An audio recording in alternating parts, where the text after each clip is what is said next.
Il-ħadd it-tajjeb. Illum 4 ta' Frar nilqakom għal din il-quddiesa mmexxija mill-Arċisqof Charles Scicluna mill-Knisja ta' San Ġwan tas-Salib f'Taxbiex.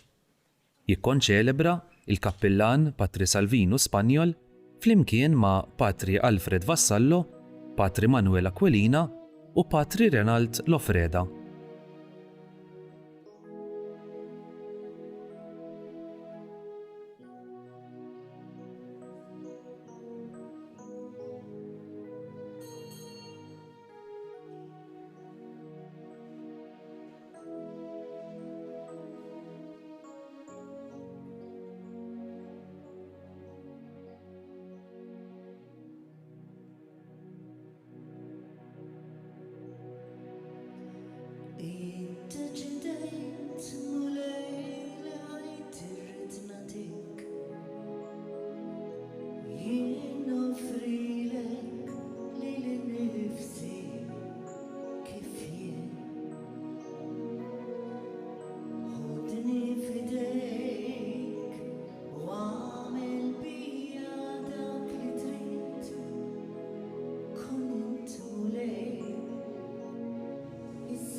L-isem tal-Missier u tal-Iben u tal-Ispiritu Santu, amen.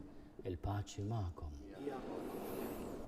Ħuti aħna niltaqgħu biex niċċelebraw il-mewt u l-qawmien ta' Ġesu f'jum il-Ħadd. Jew narfu li għandna bżonn il-ħniena tiegħu, narfu tijietna u hekk nitħejjew tajjeb ħalli niċċelebraw il-misteri qaddisa. Mulej ħniena, Kristu ħniena, mulej ħniena. Iħenna lina Alla li jista' kollox jaffrinna d-nubietna u jwassalna l-ħajja ta' dejjem. Glorja l-Alla fil-għoli ta' smewiet u paċi fl-art lil bnedmin ta' rida tajba. Infaħruk, inberkuk, nadurawk, natuġir, irrodulek ħajra l-glorja kbira tiegħek. Mulej Alla Sultan tas-sema, Alla Missier li tista' kollox. Mulej Iben waħdini Ġesu Kristu. Mulej Alla ħaruf talla bin il-Missier. Int li tneħħid nubit ta' dinja ħenna lina. Int li tneħħid nubit ta' dinja il-qatt tal-btana. Int li qiegħed fuq l-lemin tal-Missier ħenna lina. Għaliex int waħdek qaddis, int waħdek mulej, int waħdek il-għoli Ġesu Kristu, ma' l-Ispiritu Santu fil-glorja tal-Missier Alla. Amen. Nitolbu. Fit-jubitek mulej ħares dejjem il-familja tiegħek. U kun int il-għajnuna u l-qawwa tagħha. Għax m'għandix tama oħra. ħlief il-grazzja tiegħek. Bibnek Ġesu Kristu Sidna li walla u miegħek jgħix u jsaltan flimkien mal-Ispiritu Santu għal dejjem ta' dejjem.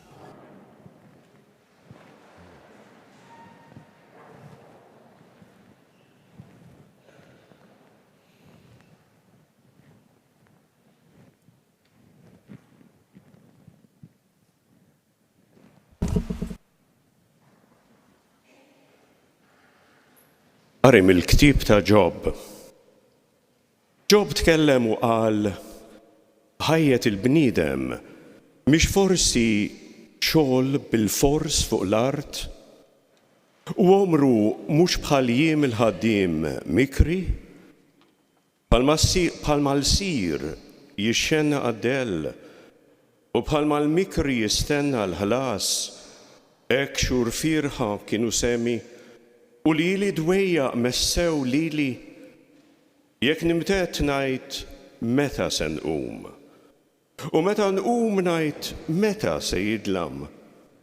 U hekk nixba' newden sa ma jidlam. Eħfef minn mekkuk għaddew jimi u bla tama intemmu. Ftakar li ħajti buffura rieħ u għajnejja ma jarġawx jaraw ir-risq. Il-kelma tal-mulej. Salm responsorjali. Faħru l-mulej li jfejjaq il-qlub maqsuma. L-imkien fejjaq il-qlub maqsuma. Faħru l-mulej għax tajjeb li tanni lill-Alla tagħna għax ħelu xieraq it-tifħir tiegħu. Jibni l-Ġerusalem il-mulej, jiġma l-imxerdin ta' Iżrael, l-imkien faħru l-mulej li jfejja il-qlub maqsuma. U jfejja il-qlub maqsuma u jorbot il-ġrieħi tagħhom u jagħti n-numru tal-kwiekeb kollha jsejħilhom bisimhom, l-imkien faħru l-mulej li jfejja il-qlub maqsuma. Kbir sidna l-mulej u ta' qawwa kbira, bla tarf id-den tiegħu, jerfa' l-imsejknin il-mulej u jniżżel sal-art il-ħażina. Flimkien faħru l-mulej li jfejja il-qlub maqsuma.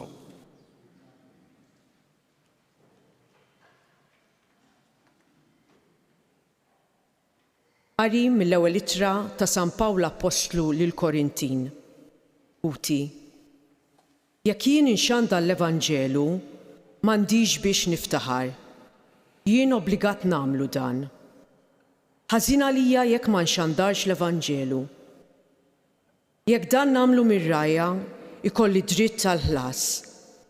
Ma jekk nagħmlu għax obbligat, dan ifisser li qiegħed nagħmel ix-xogħol li Alla fdali fidejja. X'inhu mela l-ħlas tiegħi? Li meta nxanda l-Evanġelu inxandru b'xejn, bla ma nfittex id-dritt li jagħtini l-Evanġelu stess. Għax li ma jien marbut ma' ħadd, jien għamilt lili nnifsi il-sir ta' kulħadd biex nerbaħ lil ħafna. Sirt dajjef mad-dajfin biex nirbaħ id-dajfin. Sirt kollox ma' kulħadd biex insalva lil kulħadd. Nagħmel dan kollu minħabba l-Evanġelu biex ikolli sem minnu. Il-kelma tal-mulej.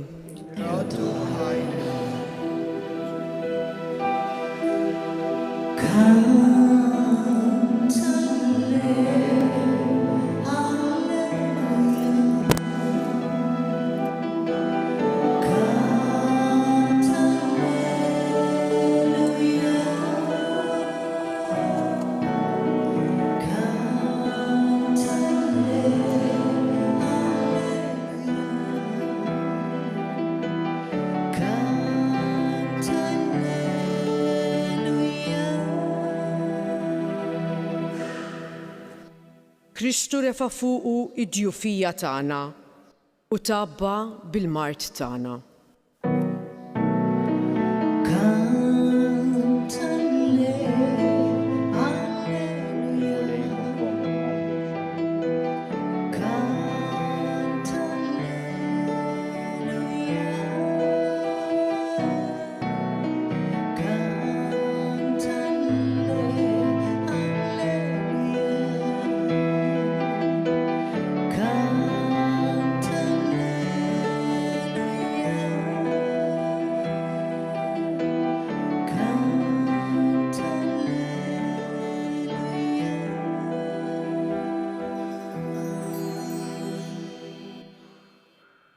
Il-mulej ma'kom.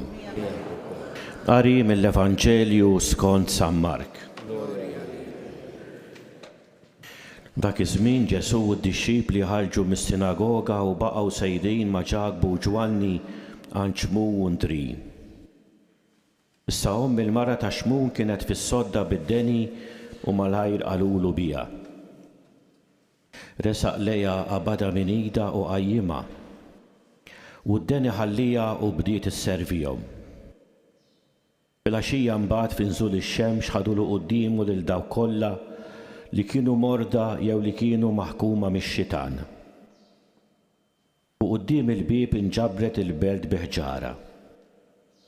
U fejjaħ ħafna morda minn kull xorta ta' mart u ħareġ għal kbir ta' xjaten li hu ma kienx iħallihom jitkellmu għax huma kienu jafu min kien. L-għada filgħodu qabel ma żerna qam u ħareġ u mar f'post imwarrab u qatt hemmhekk jitlob. Xmun u sħabu l-oħrajn marru jfittxuh. Kif sabuh qalulu kulħadd jistaqsi għalik. U qalilhom ejjew immorru band oħra fl-irħula tal-qrib ħalli nipridka hemmhekk ukoll għax għalhekk ħriġt. U dar il-Galileja kollha jipridka fis-sinagogi tagħhom u joħroġ ix-xjaten.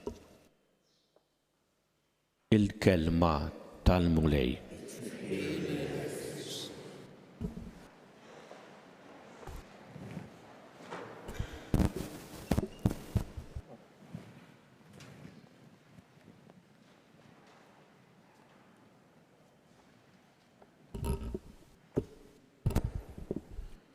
Din is-silta mill-ewwel kapitlu tal-Vanġelu ta' San Mark li qegħdin naqraw din is-sena f'jum il-Ħadd. Tatina ftit elementi importanti mill-ħajja ta' kuljum ta' Ġesu. Qegħdin fil-belt ta' Kafarnawm. Kafarnawm kienet il-belt li adotta Ġesu wara li telaq minn Nażaret u kienet punt ta' riferiment, kien il-belt fejn kien iħobb jirritorna f'dawk it-3 snin li jagħmel iterraq ma' dak li llum nsejħulu Iżrael u l-Palestina, l-Art Imqazza, il-Galilija u l-Ludija. Ħafna drabi fil-Vanġelu insibu dawn iż-żewġ ismijiet, Galilija u Ludija. Din ix-xena tal-lum qiegħda fil-Galilija, dan it-territorju li fih kien hemm Nażaret, kien hemm ukoll l-għadira tal-Galilija u l-baħar tal-Galilija, li fuqha kien hemm ukoll il-belt fix-xtat tagħha kien hemm il-belt ta' Kafarnawm. Il-ħadd li għadda smajna lil Ġesu jkeċċi xitan waqt li qiegħed jgħallem fis-sinagoga ta' Kafarnawm u fil-Vanġelu tal-lum proprju jibda minn dan il-mument fejn joħorġu mis-sinagoga u Ġesu jmur għand il-familja ta' 2 mill-ewwel dixxipli tiegħu. Ħarġu mis-sinagoga u baqgħu sejrin ma' Ġakbu u Ġwanni, żewġ sajjieda oħra u li Zebedew, għand Xmun u Ndri. Dawn l-4 ismijiet huma importanti għaliex fit-tradizzjoni tal-Vanġelu huma l-ewwel 4 dixxipli li sejjaħ il-mulej. It-2 huma aħwa, Ġwanni u Ġakbu u li Zebedew u Xmun u Ndri, aħwa oħra. L-4 li huma sajjieda propri li kienu jgħixu fuq ix-xatt ta' dan il-baħar kbir jew għadira ta' il-maħelu il-baħar tal-Galilija. Xmun u Ndri kellhom dar Kafarnawm. Innutaw żewġ taħwa wieħed minnhom żgur miż-żewweġ Xmun, imma il-familja kollha aħwa l-familji tagħhom jgħixu fl-istess ambjent. Ġesu jidħol id-dar tagħhom ifisser li issa saret il-familja ġdida tiegħu daw. Il-familja l-ġdida ta' Ġesu hija ta' dawk li jisimgħu il-kelma tiegħu jitilqu kollox u jimxu warah. U forsi hawnhekk tidħol din il-kelma u tidħol fiha wkoll din il-mara simpatika li hija il-mara ta' Xmun, il-kunjata ta' Xmun. Jiena nħobb nimmaġina lil din il-mara ir-reazzjoni tagħha meta xmun is-sajjiet jgħid lill-mara tiegħu ma nafux kien jisimha l-mara ta' San Pietru. Jgħidil isma' jiena iltqajt ma' Mastru Daxxa u tlaqt kollox u semmur warajh. Immaġinaw ix-xena. Imma immaġinaw x'qalet omma, mhux qalet il-mara, x'qalet omma il-kunjata. U nimmaġina l-ġi kedda ħadet ukoll. Il-Vanġelu da kollu ma jgħidunniex dan huwa frott l-immaġinazzjoni simpatika tagħna jridu nifmu kif taħdem il-psikoloġija fil-familja meta xi ħadd jieħu deċiżjoni daqshekk importanti li jħalli kollox u jmur jimxi wara Mastru Daxxa. Immaġinaw. Nafu biss imma jekk hux bil-kedda jew le ma nafux li l-kunjata tela l-addeni. U jgħidulu issa omm il-mara ta' xmun, hekk jgħid il-Vanġelu ta' San Mark, omm il-mara ta' xmun kienet fis-sodda bid-deni. U ma qalulu biha issa daħal fil-familja u l-ewwel ħaġa li jgħidulu isma' il-kunjata ta' Pietru ma tiflaħx. U nnutaw il-ġesti ta' Ġesu, innutaw il-ġesti ħelwin tal-imgħallem. Resaq leha, abada minida u qajjima. U d-deni ħallihom. Ġesu li jidħol fil-familji tagħna, fis-sitwazzjonijiet konkreti tagħna, ingergru u ma ngergrux ma jimpurtax. U fejn jara l-bżonn jersaq lejna, jaqbadna minn idejna, jerfana. U kemm sabiħa mbagħad ir-reazzjoni ta' din il-mara. Jiena nerġa' nirrepeti, x'qalet il-Vanġelu ma jgħidilniex. Imma nafu l-effett tal-atteġġjament ta' Ġesu fuq din il-mara. Din il-mara, il-kunjata ta' Pietru, imfejqa bil-ħarsa, bil-qalb ħanina ta' Ġesu tibda sservihom. Immaġinaw il-ferħ li daħal fid-dar ta' Pietru u ta' Andri bil-preżenza ta' Ġesu. U nimmaġinat ħares lejn xmun u tgħidlu issa fimt, għaliex ta' min iħalli kollox u jimxi wara dan il-Mastru Daxxa u x'għedt li Mastru Daxxa u minn Nażaret x'jista' joħroġ minn Nażaret. Għax hi kienet taf f'ġisimha, fil-qalb tagħha, fir-ruħ tagħha, il-fejqan li jġib Ġesu. U l-ġurnata ta' Ġesu kienet din il-ġurnata jgħallem, ifejjaq, ikeċċi xjaten. Imma xi ħaġa li hemm bżonn nitgħallmu minnha l-aħwa. Kif kien jibda il-ġurnata Ġesu? Il-Vanġelu ta' San Luqa jirrepetiha ħafna din. San Mark jiddedikanna dan il-dettall importanti propju fl-ewwel kapitlu. Mejatina b'xi mod il-ġurnata timetable, ġurnata tipika ta' Ġesu. L-għada filgħodu kmieni, qabel ma żernaq, qam, ħareġ u mar f'post imwarrab u għad hemm jitlob. Imminaw il-Ġesu, kulħadd għadu jrieqed, iqum, għadu ma sebaħx, imur ifittex post tal-kwiet u jitlob.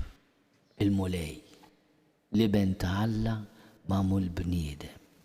Iħoss il-bżonn li jibda l-ġurnata bit-talb. Maqut f'intimità ma' missieru fl-Ispiritu Santu. U ejjew ngħiduha kif inhi l-aħwa. M'għandniex xi tagħliema ħelwa x'nieħdu minn din. Jekk il-mulej Ġesu intimament u kontinwament maqut ma' Alla, liben ta' Alla. Tantu hekk li fuq is-salib dik l-għajta tiegħu għaliex tlaqtni. Dik huwa il-firda li żjed id-batija li żjed kbira ta' Ġesu.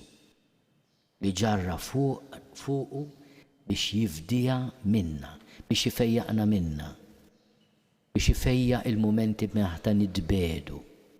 Għadda minn dak l-abbiss ukoll.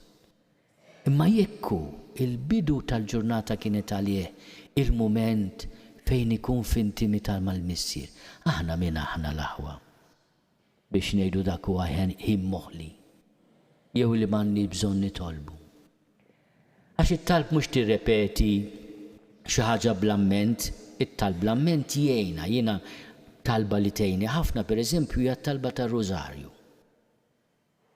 Mitċokon, it-talba tar-Rożarju tgħinni ħafna u nirringrazzja l-Alla li bl-ispirazzjoni ta' San George Preka u San Ġwan Pawlu T għandna wkoll il-5 misteri tad-dawl ukoll. Dawl 20 posta li jibdew mit-tnissil ta' Ġesu sal-glorifikazzjoni ta' Ommu Marija. Il-ħajja kollha ta' Ġesu maquda mal-preżenza tal-Mamma tiegħu. Dak huwa mod wieħed tat-talb. Imma t-talb mhuwiex li tirrepeti xi ħaġa bl-amment, imma li inti tkun fis-silenzju quddiem Alla tisimgħu u jkellmek. Imqar f'xatt il-baħar, imqar fil-kampanja, fejn tħossok komdu. Kemm ħaġa sabiħa li aħna nsibu ftit ħin matulek ja ġurnata. Inkunu tant fuq networks, dejjem connected aħna. Dejjem connected, Alla ħess ma nkunu x'imkien u ma jkollniex il-Wi-Fi għax donna niġġennu da żmien. Imma l-konnessjoni ma' Alla kultant iċ-short circuits. Ngħidulu l-mulej mawx, mhux qed jasalta, mawx connection. Ġesu jallimna li tkun konness ma' Alla. Jagħti toma differenti lil ħajja tagħna. Mela bl-interċessjoni tal-kunjata ta' Pietru nitolbu mhux biss id-don tal-fejqan, imma wkoll id-don li nkunu ta' servizz għall-imgħallim. Din il-mara jiena taffaxxinani. Għalex qalet, gergret kemm gergret, kieku ma gergritx ma kienx tkun kunjata, ejjew ngħidmettu sewwa. Imma ħasset il-qawwa ta' Ġesu li jfejjaqa. U risposta tagħha kienet iltaqat mal-qaddej ta' Alla u hi saret ukoll qaddejja. Bdiet isservihom. U t-tieni tagħlima llum l-aħwa jekk Ġesu ħass il-bżonn li jitlob. Min aħna biex il-mulej ngħidulu jiddispjaċini ta' mawx connection.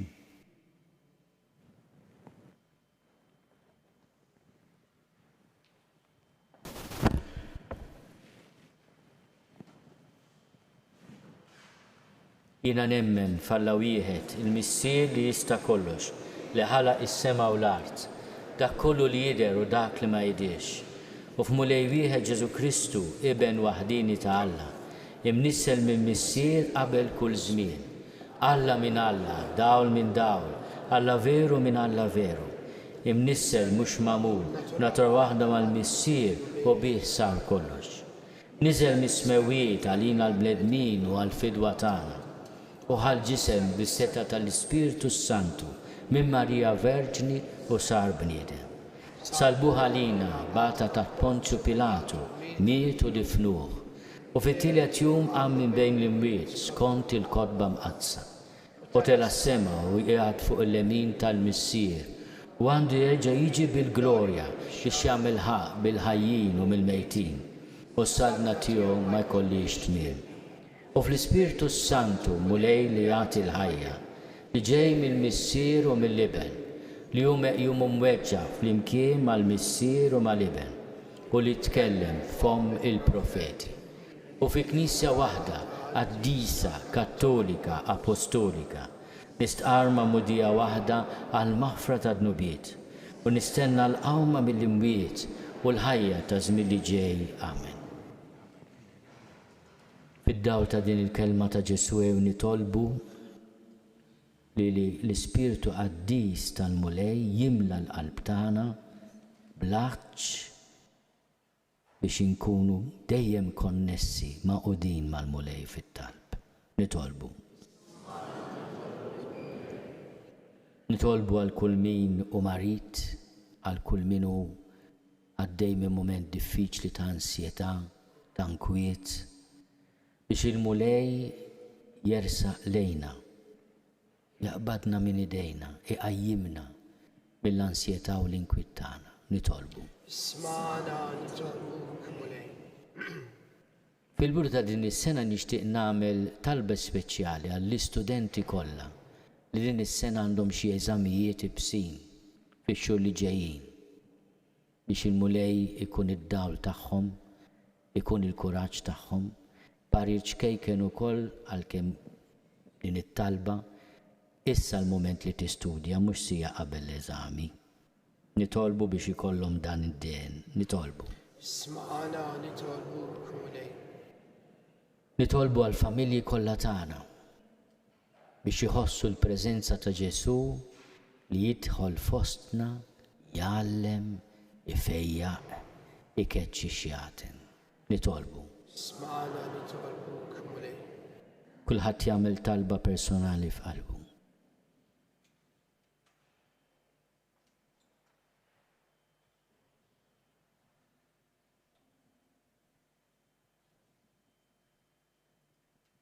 Mulej bl-interċessjoni ta' San Ġwan tas-Salib, nitolbuk il-grazzja li fejn ma nsibux l-imħabba, impoġġu l-imħabba biex id-dinja inħalluha post aħjar milli sibniha.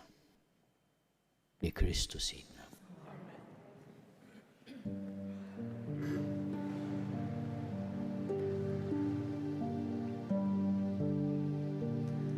Bil-qamħa Maltija Kristu ħanin bija jrejjaqna lilna bnedmin bemba Maltija Kristu irid jagħtina demmu kalċi bl-inbit li dejn qaddisa ta' saċerdot waqt il-quddisa li speċirot il-ħanin Alla lilna irot is-sakrifiċċju ta' sir il-frott. Il-ħajja tagħna tkun bħal-artal qalbna nadifa mill-ġieħ battal l-offerta nsiru bil-mod il-mod tintlaqa minnek kbir saċerdot tintlaqa minnek kbir saċerdot.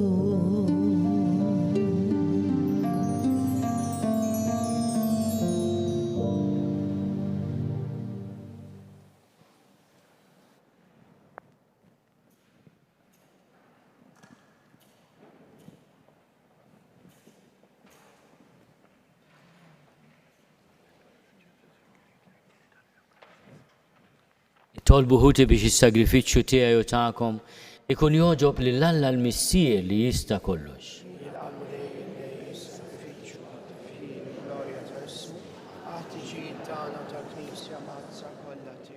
Mulej Alla tagħna int tajtna dan il-frott tal-art magħmur minnek bħala għajnuna fin-nuqqas ta' ħila tagħna. għamel li minnu jisir għalina s-sagrament tal-ħajja ta' dejjem bi Kristu Sidna.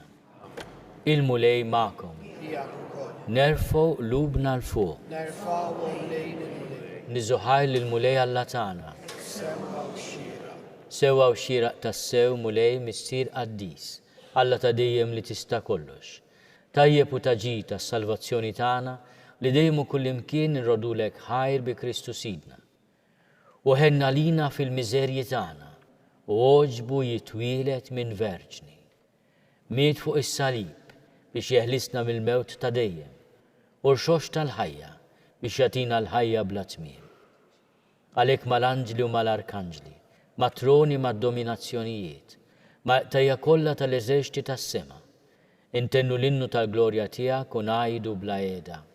Qaddis, qaddis, qaddis, u li Alla tal-eżerċiti, ismewtu l-art mimlija bil-glorja tiegħek, osanna fl-oli tas-smawiet, imbirek minn ġej f'isem il-mulej, osanna fl-oli tas-smawiet. Qaddis tas-sewint mulej inti lajn ta' kull dusija. Għaddes għalhekk nitolbuk dawn l-offerti bil-barka tal-Ispirtu tiegħek biex isiru għalina il-ġisem u d-dem ta' Sidna Ġesu Kristu. Li meta kien se jingħata biex minn rajħibati, ħal ħobs, ratti l-ħajr, qasam, tal id-disċipli tiegħu u qal: ħudu u kulu l-koll minn dan, għax dan huwa ġismi li jingħata għalikom.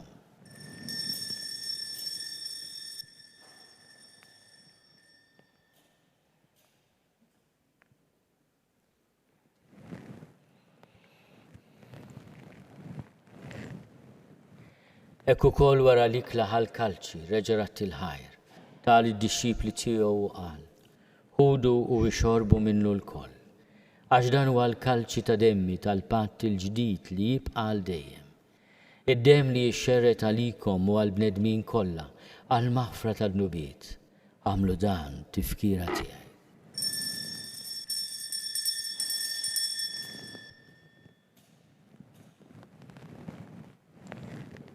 Dan il-misteru tal-fidi.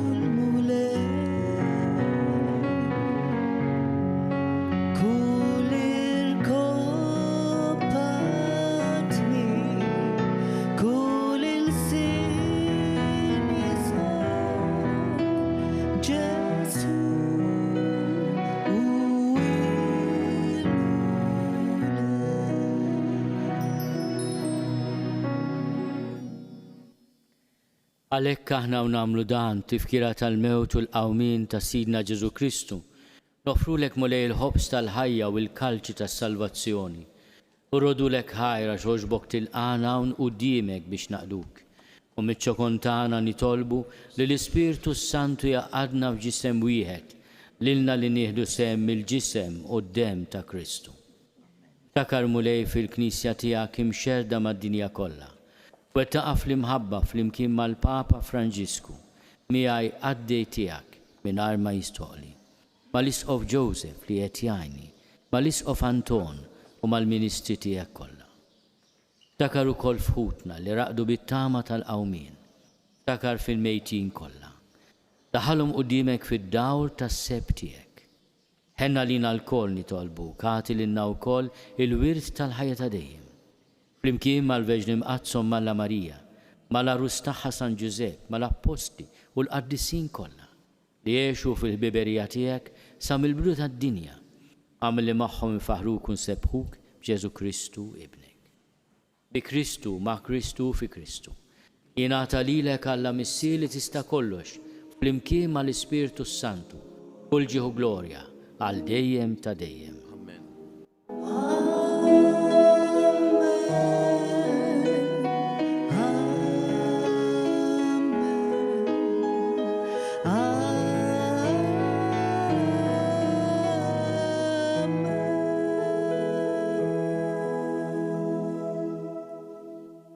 nitolbu kif għallimna u ridna namlu liben ta' Alla Ġesu għas-salvazzjoni tagħna.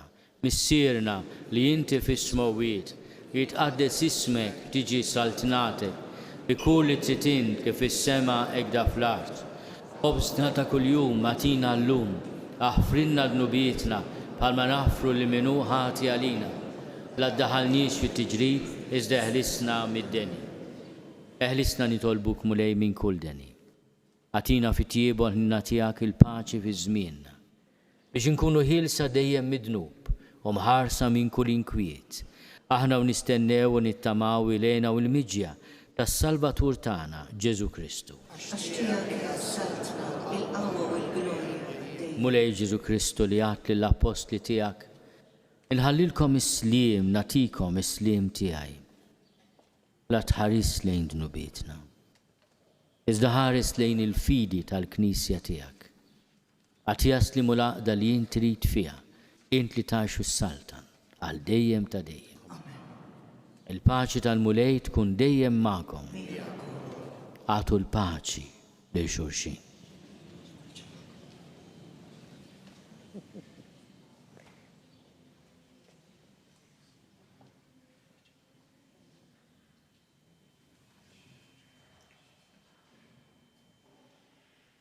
Il-ġisem fl-imkien mad-dem ta' Sidna Ġesu Kristu jkunu jiswew l-inna zintqarbnu bihom għal-ħajja ta' dejjem. Ħaruf talla li tneħid nubiet ta' dinja ħenna lina. Ħaruf talla li tneħid nubiet ta' dinja ħenna lina. Ħaruf talla li tneħid nubiet ta' dinja għatina l-paċi. Mulej Ġesu Kristu bil-Alla l-ħaj, bil-mewtijek kifrit minnek il-missier u bil-ħidma tal-Ispirtu Santu. Intajt il-ħajja lid-dinja. Dan il-ġisem u d-dem għaddis tiegħek, eħlisni miħtieti kollha u minn kull ħasen. Żomni dejjem fidil lejn il-kmandamenti tiegħek u tħallini qatt ninfiret minnek. Mulej Ġesu Kristu nitolbok li din itqarbina bil-ġisem u d-dem tiegħek ma tkunx il-kundanna tiegħi. Iżda l-ħnina tiegħek tkun għalija l-ħarsien u l-fejqan ta' ruħi u ġismi.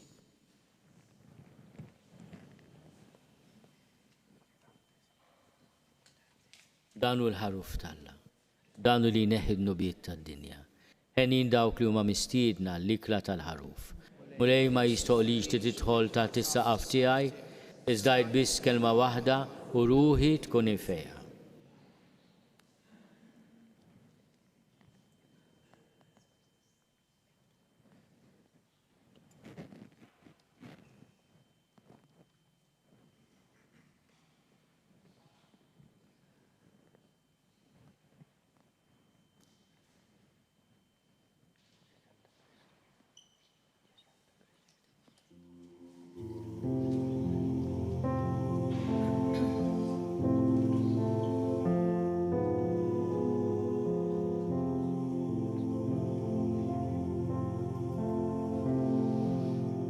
Tina l-ħlewa tal-ilsna tas-sema biex il-ġieħ li jixraqlek natuk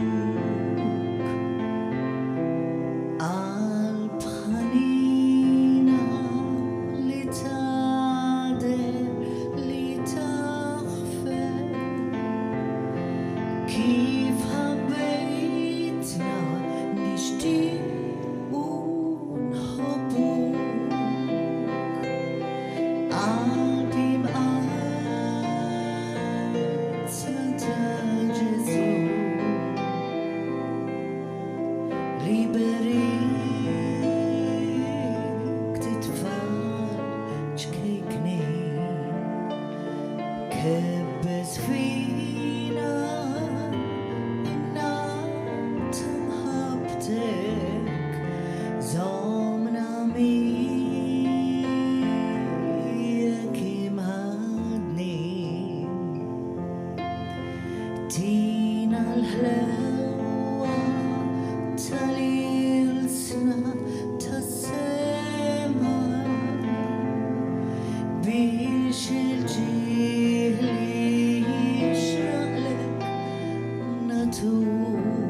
بريك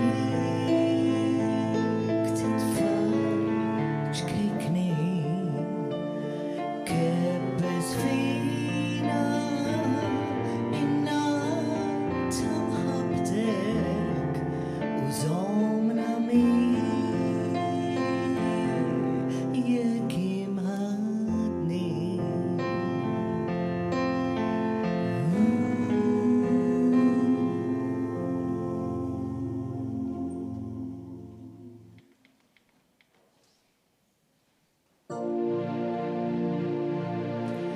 تلزيت من الجميل والمايستة بشيت راسك بوملتا من دوك سفريت اللي حلقت وتانت حبيتهم فوقك ستس دنوبيتي رفايت متى مت ورشو اشتهيت إيفا السلطنت مرفوح فوق الأرض والسما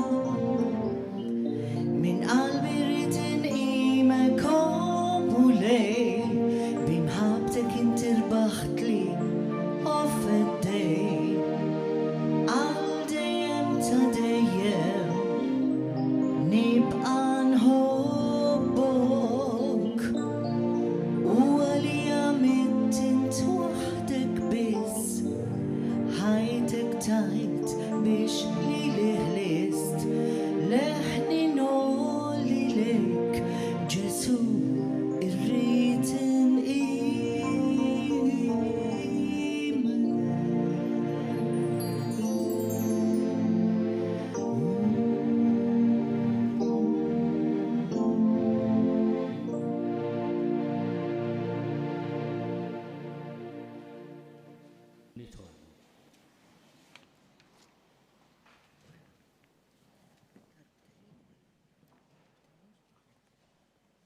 U Alla inti ritna nieħdu sem minn ħobża waħda u kalċi wieħed. Għatina li nkunu l-kol ħaġa waħda fi Kristu biex naħdmu ferħana għas-salvazzjoni tad-dinja bi Kristu sidna.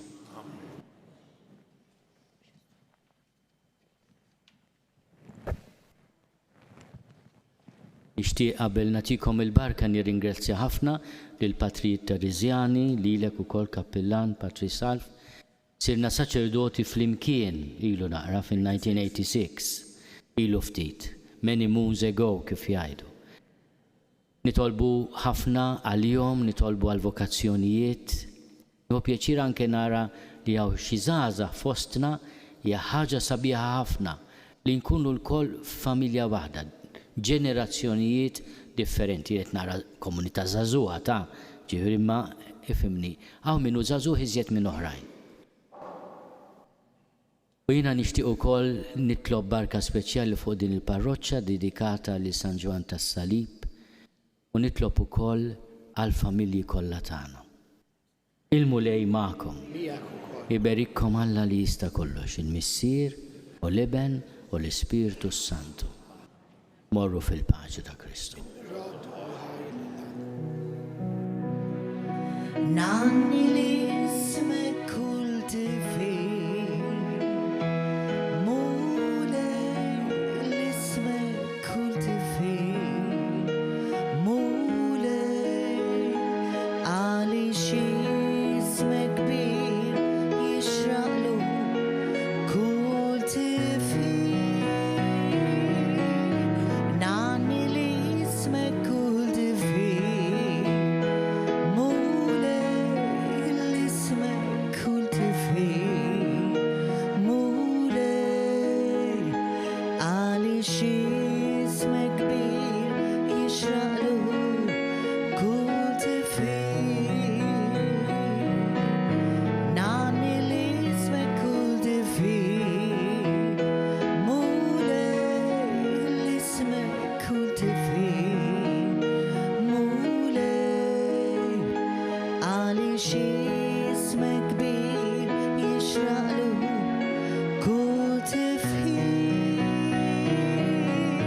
Nani li ismek